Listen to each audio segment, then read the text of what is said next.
Good morning. आज मैं थोड़ी-सी एक बात आप लोग से शेयर करना चाह रहा हूँ, बताना चाह रहा हूँ कि आज कोरोना को लेकर के एक बहुत बड़ा फ़ियर, एंग्ज़ायटी, कन्फ्यूजन ये तो हमारे कंट्री में बिल्कुल इस समय प्रिवेल कर रहा है। और सबसे बड़ी बात ये है कि ये इतना ख़तरनाक इसने मोड़ लिया है पिछले 1.5 महीनों में, मतलब वही होली के बाद से, 1 अप्रैल के बाद से। और जो सबसे ज़्यादा भयानक बात हो रही है कि हर चीज़ को आदमी एक डाउट से देख रहा है। तो मैं आपको थोड़ा-सा बस एक चीज़ ये कहना चाहूँगा कि देखिए अभी क्या हो रहा है, लोग कह क्या रहे हैं? वो कह रहे हैं कि उनको डॉक्टर्स की डेथ हो रही है, वो लोग तो बहुत पहले पूरी डोज़ लगवा चुके थे वैक्सीन की, फिर भी हो गया। फिर भी उनको कुछ उनकी मौत हो गई। इस तरह से लोग कह रहे हैं कि भाई वो तो उसने तो सारी दवा ले ली, जितनी भी अवेलेबल होती थी, एज़िथ्रोमाइसिन से शुरू किया था, रेमडेसिविर तक ले लिया और सब कुछ कर लिया उनको। तो उनकी भी डेथ, ऐसे भी केसेस सुनने में आगे हो गए। उनको ऑक्सीजन लगाई गई और उनको इतनी ऑक्सीजन देते रहे, ऐसा हो गया। तो और एकदम दूसरी बातें बहुत हैं, बहुत लोग कह रहे हैं वो तो कहीं जाते ही नहीं थे, 2 महीने घर से भी नहीं निकले, उनको कहाँ से इन्फेक्शन हो गया, उनको कैसे हो गया। तो ये जो हमें खबरें मिल रही हैं, ये सही भी हैं, कुछ बहुत तरीके की रूमर्स हैं, मैं उसकी बात नहीं करूँगा। लेकिन ये सब जो बातें हो रही हैं, ये इतनी घबराहट पैदा कर रही हैं हर इंसान को।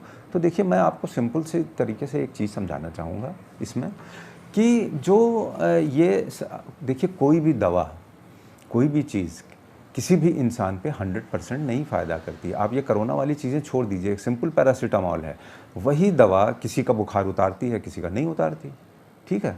दवा तो बुखार उतारने की है और कारगर दवा है। इसी तरह से कितनी दवाइयाँ हैं, ट्रीटमेंट इतनी सैकड़ों तरह की बीमारियाँ हैं। अब वो दवाएँ सारी अपनी जगह पुख्ता हैं, किसी को असर करती है, किसी को नहीं करती है। कीमोथेरेपी होती है, किसी का कैंसर ठीक हो जाता है, किसी का नहीं ठीक होता।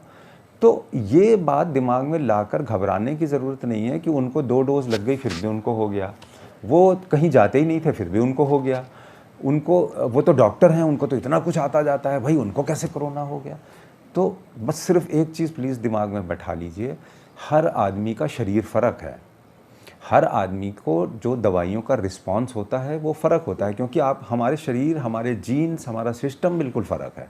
हमारे अंदर दवाइयों को एब्ज़ॉर्ब करने की कैपेसिटी फ़र्क है, ठीक है? तो जो इस तरीके के हम हादसे सुनते हैं कि डॉक्टर साहब थे जैसे, और उनकी डेथ हो गई, उनको तो जनवरी-फरवरी में ही डबल डोज़ लग गई थी। तो भाई हज़ारों लाखों डॉक्टर्स को लगी है, उसमें से 400-500 का हो सकता है कि उनकी शारीरिक क्षमता फ़र्क रही हो, उनकी इम्यूनिटी कमज़ोर रही हो। डॉक्टर होने का ये मतलब नहीं है कि उनकी इम्यूनिटी भी बहुत तगड़ी है ना?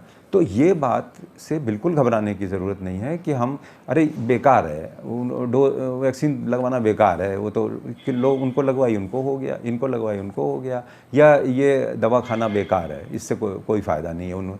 तो भाई हर दवा हर आदमी को फ़ायदा नहीं करती है ना? एक्सेप्शंस होते हैं इसमें, 1%, आधा परसेंट, 2% कुछ भी हो सकते हैं। और ये सिर्फ कोरोना की दवाइयों को लेकर के नहीं है, ये हर दवाई के साथ है। तो अपने शरीर को समझिए, आपका शरीर ईश्वर ने बनाया, आपको इम्यूनिटी दी, आपके जीन्स डिफरेंट हैं, सब कुछ आपके अंदर फ़र्क है। अगर इन सब के बावजूद भी किसी को हो जाता है तो इसको हम कहते हैं लक, एक्सीडेंट। लक और एक्सीडेंट पे किसी का ज़ोर नहीं चलता है।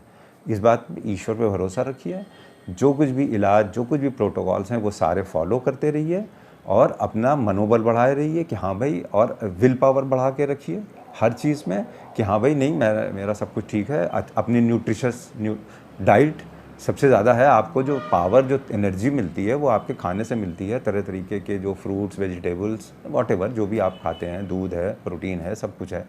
तो इन चीज़ों पर ध्यान रखिए और इस बात से डीमोरलाइज मत होइए कि वैक्सीन फ़ायदा नहीं करती, वो तो डॉक्टर साहब को हो गया, तो बहुत बड़े डॉक्टर थे, उनको कैसे हो गया। अरे बड़े डॉक्टर होने का ये मतलब थोड़ी है कि उनको कोई बीमारी नहीं होगी, ठीक है ना? So just have faith in yourself और बिल्कुल बहादुरी से इस समय का सामना करिए, जो कि बहुत जल्दी ईश्वर की कृपा होगी तो वो निकल जाएगा। Thank you.